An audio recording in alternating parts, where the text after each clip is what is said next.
Karl pauper کا ایک ہے کہ let's make a universal statement, all swans are white. swans تو سمجھتے ہیں نا بطخیں. یہ اگر ہم بنائیں ایک hypothesis all swans are white, تو ساری دنیا کی جو swans ہیں وہ تو آپ قابو نہیں کر سکتے اس کو ٹیسٹ کرنے کے لیے, لیکن جب تک سوان جو آپ ڈھونڈیں وہ وائٹ ہی ہو تو تب تک یہ سچ ہے. تو میں نے کہا کہ جناح کی 22 مارچ 1940 کی اسپیچ کے بعد کوئی ایک اسپیچ مجھے دکھا دے, ایک اسپیچ جہاں انہوں نے کہا ہو کہ ہم پاور شیئرنگ یونائٹڈ انڈیا کے اندر چاہتے ہیں, تو میری ساری کتاب جو ہے نا وہ فیل ہو جاتی ہے. کیبنٹ مشن پلان کا بھی ایک بہت بڑا جھوٹ ہے, لیکن اس پہ اب ٹائم نہیں ہے اس کے اندر. آپ میری کتاب پڑھ لیں, کیبنٹ مشن پلان کو بھی سیبوٹاج جناح صاحب نے اور مسلم لیگ نے کی ہے.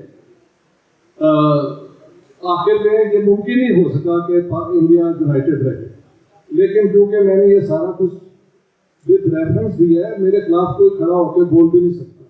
لہٰذا وہ اجیت جاوید اور یہ اور وہ سلیکٹولی کبھی یہ کوٹ کر دیا کبھی وہ کوٹ کر دیا. After my book that is not possible. اور آپ کو پڑھتا بھی رہتا ہوں, ابھی جو آپ کی اسٹیٹ جو ہے وہ میری ریڈنگ میں ہے. جناح کی جو آپ کی کتاب آئی ہے وہ سیل میں میرے خیال میں اویلیبل نہیں ہے. آج ہی میں نے بچے کو کہا کہ وہ مجھے دے.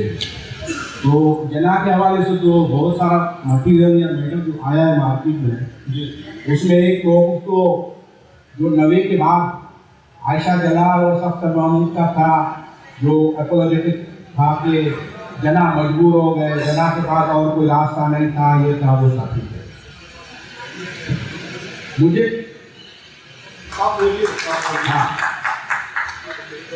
مجھے یہ کہنا ہے کہ وہ آپ کی باتوں سے بھی ظاہر ہے کہ یہ جو پارٹیشن کی پالیٹکس تھی اس سے جناح کا جو ایک آئیڈیا تھا وہ مڈل ایجز کا لگ رہا ہے. بالکل صحیح, ٹھیک ہے, ٹھیک ہے. اور کانگریس کا جو ہے وہ ماڈرن ہے. اس دور میں جب مسلم اسٹیٹس بن رہی تھی, ترکی میں ڈیموکریسی آ رہی تھی, ادھر مارکنائزیشن ہو رہی تھی عرب ممالک کی, تو نیشنلزم اپنے اصل رنگ میں آ رہا تھا. اور یہاں کمیونسٹ تجربہ ہو رہا تھا سوویت یونین کی شکل میں. وہاں بھی مسلم اسٹیٹس سوویت یونین کے ساتھ سوشلزم کے حوالے سے شامل ہو چکی تھی. تو اس پورے دور میں جناح کا جو یہ میڈیول آئیڈیا جو ہے وہ لے کر آنا, ایک فرسودہ آئیڈیا لے کر آنا, اور اس پر ریاست جو ہے وہ کھڑی کرنا, اور اس کو 75 ایئرس تک اس طرح سے چلانا, تو اس پس منظر میں آپ دیکھ رہے ہیں کہ یہ ملک بچے گا یا یہ کھٹیلا ہی نہیں لگے گا. نمبر 1. نمبر 2, جناح کی اپنی جو لائف ہے وہ بھی ایک مسٹیریس لائف ہے. وہ اس کا تعلیمی ریکارڈ اتنا اکوریٹ نظر نہیں آ رہا. پھر یہاں تک کہ وہ ایک 2 شہروں میں جنم لے لیا. پہلے انہوں نے جنم لیا تھا یہاں دلکی میں, اس کے بعد جناح صاحب کو لے گئے کہ نہیں وہ کراچی میں پیدا ہوئے تھے, اور ابھی تو نریندر ساریلا نے لکھا ہے کہ وہ تو گجرات میں پیدا ہوئے تھے. تو یہ جو صورت حال ہے, اور پھر اس میں میں آپ سے یہ پوچھوں گا کہ جناح بیچ میں سیاست کرتے کرتے وہ نکل جاتے ہیں اور لندن میں جا کے بیٹھ جاتے ہیں. اب اس کا بھی کوئی ریکارڈ ہے یا نہیں کہ وہ وہاں ان کی صدریاں کیا تھی, کیا ایکٹیویٹی تھی, کن سے ان کی ملاقاتیں تھی, وہ آپ نے اپنی کتاب میں کچھ مٹیریل دیا ہے یا نہیں؟ میرا یہ سوال ہے. بہت یہ ایک میڈیکل آئیڈیا ہے جس کی بنیاد پہ آپ 21ویں صدی کے جو ایشوز ہیں فیس ریزالو نہیں کر سکتے, بلکہ وہ پرابلم زیادہ سے زیادہ کمپلیکیٹ ہوتا جائے گا. ایک بات سے تو آپ کی میری ٹوٹلی اگریمنٹ ہے. دوسری جناح صاحب کہ دیکھیں یہاں پہ شخصیت پہ 1-2 باتیں ضرور ہونی چاہیے. مثلاً وہ گورنر جنرل بن گئے پاکستان کے, اور انڈین ہائی کمشنر جو یہاں پہ تھے سری پرکاشن, ان کو کہا کہ نہرو کو کہو کہ یہ بامبے والا گھر ایک ایک اینٹ میں نے خود اپنے پسند سے رکھوایا ہے، تو میرے اس گھر کو وہ انڈین گورنمنٹ ایکوائر نہ مت کرے، یہ کرے کہ اس کو یورپینس کو کرائے پہ دے اور مجھے 3,000 روپے ہر مہینے آنے چاہیے۔ یہ ہے اس موقع پہ جناح صاحب کہہ رہے جب millions of people were lying in the refugee camps، 1 million سے زیادہ ہندو مسلمان سکھ مارے گئے تھے، 14 سے 15 ملین لوگ گھر سے بے گھر ہوئے تھے، اور ہزاروں عورتوں کو اٹھا کے مارکیٹ میں بیچا گیا، ریپ کیا گیا۔ ان سارے حالات میں جب اپنی پراپرٹی کی بات آئی تو نہرو جس کو وہ ہیٹ کرتے رہے تھے ساری عمر، اسی سے ریکویسٹ کر دی کہ میرے گھر کو ایکوائر نہ کریں۔ تو جناح صاحب کی یہ ساری جو ہے نا کانٹرڈکشنز اس کتاب میں آ جاتی ہیں۔ اب آپ خود فیصلہ کریں کہ ان کی شخصیت کیا تھی۔ آخر میں کہ کیا یہ اسٹیٹ قائم رہ سکتی ہے یا نہیں، اس میں ایک کمپلیکیشن کو آپ یاد رکھیں کہ ساری دنیا کے لیے پاکستان کی ڈس انٹیگریشن ایک بہت بڑا ایشو ہو جائے۔ جی وعلیکم السلام۔ Already Syria, Iraq, Middle East کی تباہی کے بعد لاکھوں مسلمان جو ہے وہ یورپ میں سپوز خدا نہ خواستہ پاکستان کے سنٹیگریٹ ہوتے ہیں، کس کے ساتھ آئے ہو؟ اکیلے تو یہ 230 ملین لوگوں میں سے 1 ملین بھی اگر یورپ میں آ جائے تو ان کا سارا ویلفیئر سسٹم کلیپس کر جاتا ہے۔ تو میرے خیال سے دنیا میں کوئی بھی نہیں چاہتا کہ پاکستان ڈس انٹیگریٹ ہو جائے۔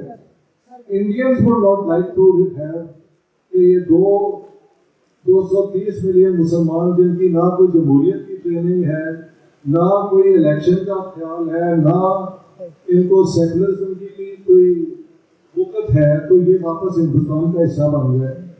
تو یہ پاکستان کی ڈسٹرکشن جو ہے وہ دنیا کے لیے ایک سسٹمک پرابلم بن جائے گا۔ تو دنیا میں تو یہ کوئی کنسپیریسی مجھے نظر نہیں آتی، ہنود جنود اور وہ کیا کہتے ہیں نصارہ کی، دس از آل نان سینس۔ لیکن یہاں کے رولرز نے یہاں کے لوگوں کے حقوق کا کبھی خیال نہیں کیا۔ غربت جو ہے وہ بڑھ گئی ہے، class differences are sharpen, the rich are filthy, obscene rich۔ ان حالات میں اگر یہ اسٹیٹ کلیپس کر جائے تو اس کی رسپانسبلٹی یہاں کی رولنگ کلاسز کی ہو۔ ٹھیک ہے۔